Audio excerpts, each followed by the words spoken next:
By. ഇവർക്ക് നിന്നോട് sorry പറയണമെന്ന്. അത് തന്നെ.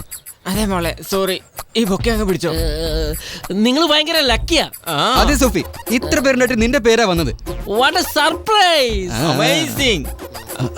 അതിപ്പോ ഇപ്പൊ മനസ്സിലായി. നിനക്കൊന്നും മനസ്സിലായില്ലെന്ന്. എന്നാ കേട്ടോ, ചുരുക്കത്തിൽ പറയുവാണെങ്കിൽ പൊലിപ്പിച്ചത് മതി, കാര്യം പറയടാ.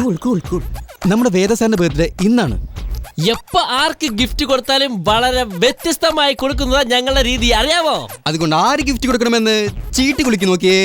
എടുത്തപ്പോ അതിൽ നിന്റെ പേരാ വന്നത്.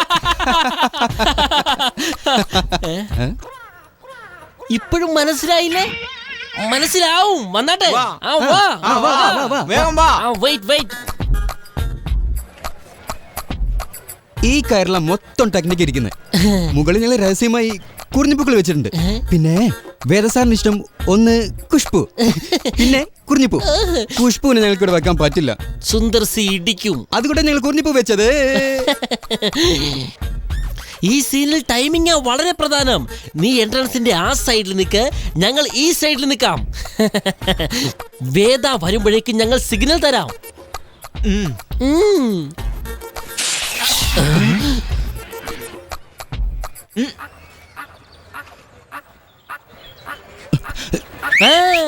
ഇങ്ങനെ സൗണ്ട് കേൾക്കുമ്പോ കയറി പിടിച്ച് വലിച്ചാ കുറിഞ്ഞിപ്പൂ വീഴും. അപ്പൊ സാറിന്റെ കണ്ണിൽ നിന്ന് ആനന്ദ കണ്ണീരുതിരും.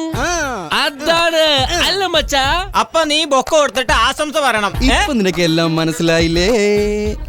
മനസ്സിലായി. എന്നാ ഇത് കഴിഞ്ഞ നമ്മുടെ ഫ്രണ്ട്സ് ഫെവിക്കോൾ വെച്ച പോലെ സ്ട്രോങ് ആയിരിക്കും. അത് തന്നെ.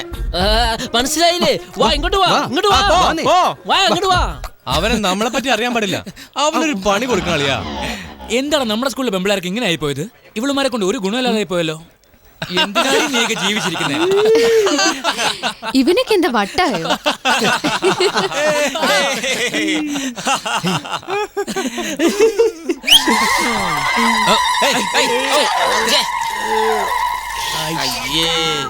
So here's how it started. Started with a beat in my head and it wouldn't go away, so I added the bass. The bass was fat. I played it to my boys on the 24 track. They like that.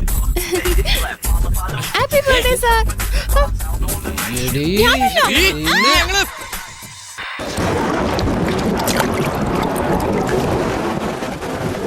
ഇപ്പോഴാണ് അവന്മാരുടെ യഥാർത്ഥ രൂപം വെളിയെ വന്നത്.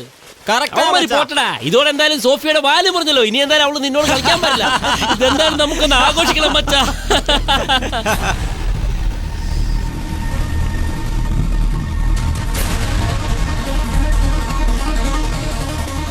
മച്ചാ, മുകളില് തുണി കഴുകി വിരിച്ചിട്ടുണ്ട്.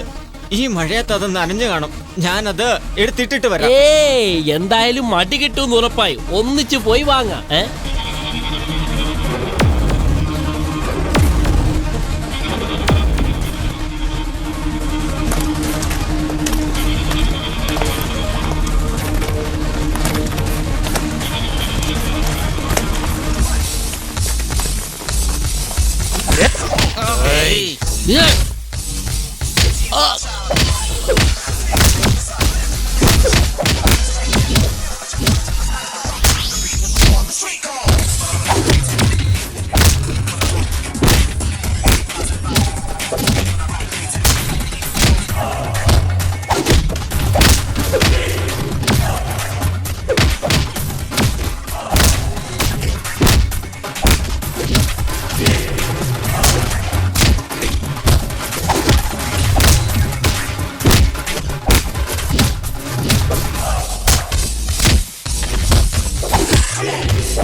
എങ്ങനെയാ നിന്റെ ഷർട്ട് എത്ര ചെളിയായേ?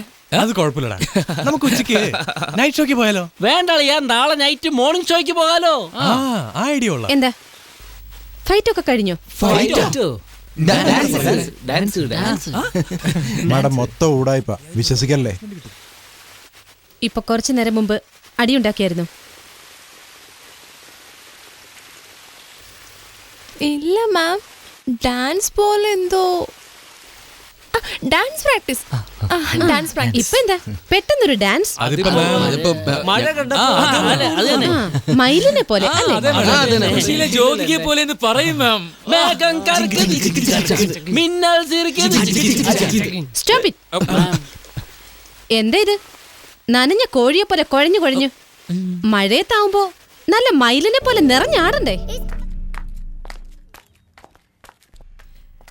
Good morning father. Good morning. Sudevan അകത്തിരിപ്പുണ്ട്, രാവിലെ തന്നെ വന്നു. അങ്ങോട്ട് ചെല്ല്.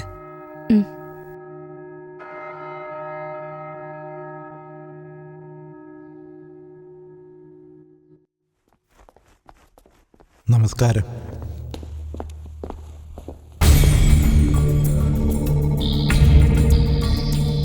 ശങ്കറെ, ഇതാരാന്ന് മനസ്സിലായോ? 12 വർഷങ്ങൾക്ക് ശേഷം നിന്റെ അച്ഛൻ നിന്നെ കാണാൻ വന്നിരിക്കേ. ശങ്കർ, അതെന്റെ അമ്മേനെ വിളിച്ച പേരാ. നിങ്ങൾക്ക് ആ പേര് വിളിക്കാൻ അറിയില്ല. ശങ്കറെ, ഇയാൾ ഇവിടെ ഉണ്ടെന്ന് അറിഞ്ഞായിരുന്നെങ്കിൽ ഞാൻ ഇങ്ങോട്ട് വരില്ലായിരുന്നു. എന്താ എന്നെ ആരും മനസ്സിലാക്കാത്ത? ഞാൻ ഇവിടെയെങ്കിലും സമാധാനത്തിൽ കഴിഞ്ഞോട്ടെ. ശങ്കറെ,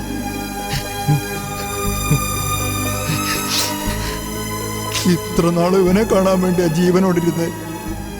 പറഞ്ഞിട്ട് പോയത് കേട്ടില്ലേ മാഡം?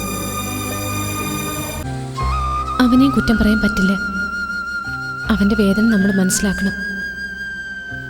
ചെറുപ്രായത്തിൽ അവന്റെ കൺമുമ്പിലിട്ട അവന്റെ അമ്മയെ കൊന്നത്. അപ്പൊ പിന്നെ എങ്ങനെയാ നിങ്ങളെ അവൻ അച്ഛനായി കാണുന്നത്? ഒരു കൊലയാളിയായിട്ടേ കാണൂ. നിങ്ങളുടെ മദ്യപാനം, ബോധമില്ലാത്ത അവസ്ഥ, അങ്ങനെ 1000 കാരണങ്ങൾ കാണും പറയാൻ. ശിക്ഷയും അനുഭവിച്ചു കഴിഞ്ഞു. ഇപ്പൊ പശ്ചാത്താപം തോന്നുന്നുണ്ടാവും. പക്ഷെ അവന് നഷ്ടമായത് ഒരമ്മയുടെ സ്നേഹം, കുടുംബം, ഇതൊക്കെയാ. ആ വേദന മനസ്സിൽ നിന്ന് പോകാൻ കുറെ നാളുകൾ ഇനിയും എടുക്കും. പതുക്കെ പതുക്കെ എല്ലാം ശരിയാവും. എനിക്കിവനല്ലാതെ ഇനി ഈ ലോകത്തിൽ ആരുണ്ട്? ഞാൻ എവിടേക്ക് പോകും? വിഷമിക്കണ്ട. ബാംഗ്ലൂരിൽ എനിക്കറിയാവുന്ന ഫാദർ ഫ്രാൻസിസിനോട് പറഞ്ഞ് നിങ്ങൾക്കൊരു ജോലി ശരിയാക്കി തരാം. കുറച്ചുനാൾ നിങ്ങൾ അവിടെ നിൽക്ക്. ശങ്കർ പഠിച്ച് വലിയ ആളായി നിങ്ങളുടെ അടുത്തേക്ക് തന്നെ വരും.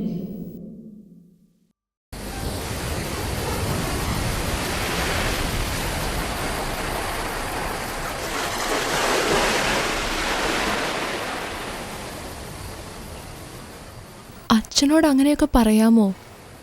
നിനക്കതൊക്കെ ക്ഷമിച്ച് സ്വീകരിച്ചൂടെ ശങ്കറെ? നിനക്ക് വേണ്ടി ജീവിക്കുന്ന ഒരച്ഛൻ, നഷ്ടപ്പെട്ടെങ്കിലും ഓർമ്മിക്കാനായിട്ടെങ്കിലും ഒരമ്മയുമുണ്ട്. ഒരു വിധത്തിൽ നീ ഒരു ഭാഗ്യവാനാ. നിനക്കറിയില്ല, പള്ളിനടയിൽ എന്നെ കണ്ടെത്തുമ്പോൾ ഞാൻ ജനിച്ചിട്ട് 3 മണിക്കൂർ മാത്രം. പ്രസവിച്ചുടനെ ഉപേക്ഷിച്ചു പോയതാ. എപ്പോഴൊക്കെ പള്ളിയിൽ പോയാലും മദർ സുപ്പീരിയറിനോട് ചോദിക്കും എൻ്റെ അപ്പനും അമ്മയും ആരാണെന്ന്.